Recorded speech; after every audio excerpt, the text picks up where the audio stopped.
La solennità del Corpus Domini che cosa ci richiama? Ma la solennità del Corpus Domini anzitutto ha una radice storica.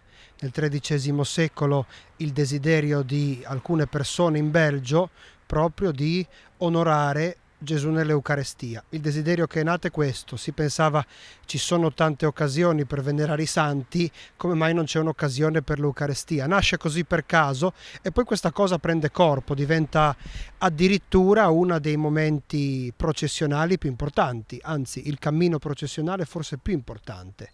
Nelle parrocchie solitamente si celebra la domenica, a Chiavari la celebrazione sarà giovedì, nel giorno proprio del Corpus Domini. Quest'anno che percorso verrà proposto, anche che significato dare a questo percorso?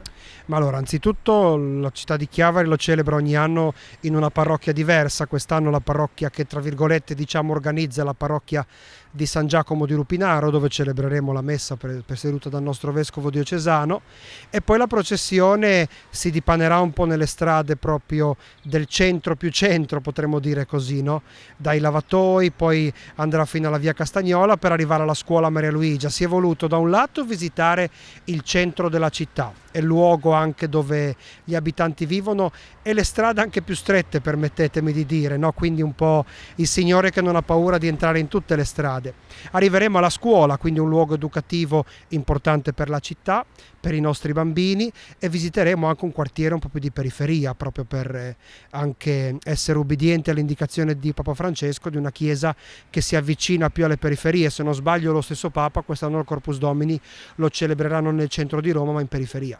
Perché è importante partecipare a questo momento di preghiera, di adorazione, soprattutto anche per i bambini che hanno ricevuto in quest'anno la prima comunione? Ma certamente ci sono tanti motivi buoni per partecipare. Uno che mi sento di sottolineare è che l'Eucarestia è sempre un invito a camminare. La processione che facciamo ci ricorda che il sacerdote al termine dell'Eucarestia dice: andate in pace. L'Eucarestia non ci può lasciare fermi.